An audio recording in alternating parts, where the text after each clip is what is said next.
दोस्तों, आज हम लड़के और लड़कियां दोनों लोग कॉलेज और स्कूलों में पढ़ने के लिए जाते हैं। लेकिन एक समय ऐसा भी था जब लड़कियों को स्कूल जाना पाप माना जाता था, लड़कियों को शिक्षा नहीं दी जाती थी। वह समय था सन 1848। यह वह समय था जब लड़कियों को किताबें छूने और पढ़ने की इजाज़त नहीं थी। लेकिन उस समय लड़कियों के अंदर पढ़ने की एक ज्योति जगाई सावित्रीबाई फुले ने।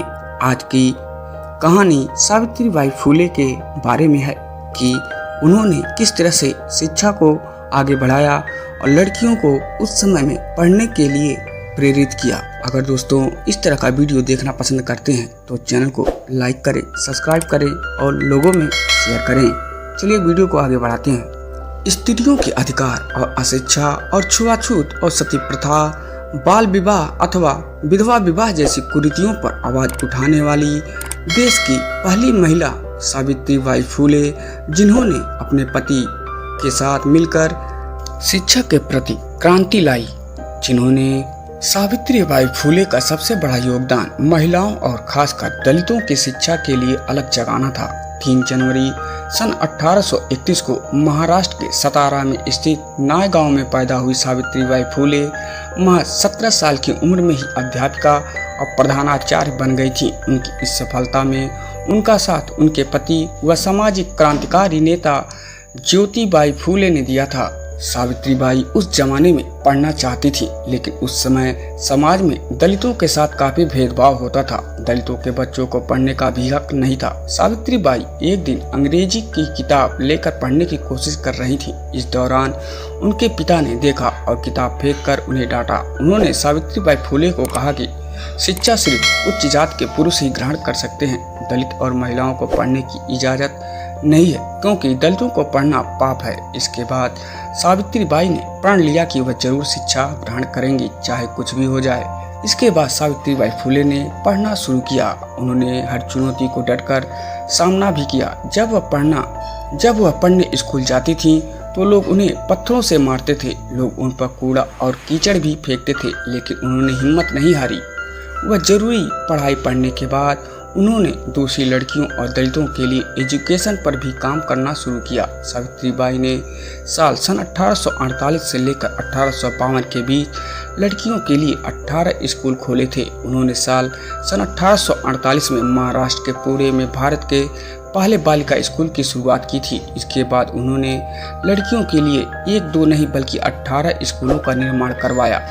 सावित्रीबाई ने सिर्फ शिक्षा के लिए ही नहीं बल्कि देश में मौजूद कई कुरीतियों के खिलाफ भी आवाज उठाई। उन्होंने छुआछूत, बाल विवाह और सती प्रथा और विधवा विवाह निषेध जैसी कुरीतियों का भी विरोध किया और इनके खिलाफ लड़ती भी रहीं। सावित्रीबाई का सफर काफी आसान नहीं था, लेकिन दोस्तों कहा जाता है ना, जहाँ पर चाह है वहीं पर राह है। सावित्रीबाई फुले का साथ उनके पति ज्योतिराव ने दिया। उनके पति ने उनकी शिक्षा की पूरी जिम्मेदारी ली, जिस वजह से उनमें समाज को बदलने की जिज्ञासा हुई। वे जिस समय अपने विचार रख रही थी वह बहुत ही रूढ़िवादी समाज था। जब वे स्कूल जाती थी तब लोग उन पर गंदगी मल फेंकते थे। वे स्कूल जाती थी तो लोग पत्थर भी मारते थे। सोचिए, उस समय सावित्रीबाई अपने साथ 2 साड़ियाँ लेकर जाती थी। एक साड़ी पर जब पत्थर और गंदगी लोग फेंक देते थे तो स्कूल जाते वक्त ही वो आगे जा करके अपने उस साड़ी को बदल लेती थी और दूसरी साड़ी पहनकर स्कूल में जाती थी और लोगों को शिक्षा देती थी। सोचिए, आज से 160 साल पहले बालिकाओं के लिए जब स्कूल खोलना पाप का काम माना जाता था, तब कितनी मुश्किलों से देश में एक अकेला बालिका विद्यालय खोला गया होगा। सावित्रीबाई पूरे देश की महानायिका कही जाती हैं। सन 1848 में फुले और उनके पति ने ब्रिटिश शासन के दौरान पुणे के भिड़वाला में लड़कियों के लिए पहला भारतीय स्कूल शुरू किया। शुरुआत में स्कूल में सिर्फ 9 लड़कियां थीं। धीरे धीरे संख्या उनकी बढ़कर 25 हो गई थी। उनके स्कूल में पढ़ाए जाने वाले पाठ्यक्रम में वेद और शास्त्र जैसे ब्राह्मणवादी ग्रंथों के बजाय गणित और विज्ञान और सामाजिक अध्ययन शामिल थे। दोनों दंपतियों ने मिलकर सन 1852 में महिला सेवा मंडल की भी शुरुआत की थी। सावित्रीबाई और उनके पति ज्योतिराव ने बलात्कार की गई गर्भवती महिलाओं को देखभाल करने के लिए एक केंद्र भी खोला। बाल हत्या प्रतिबंधक गृह कहा जाता है।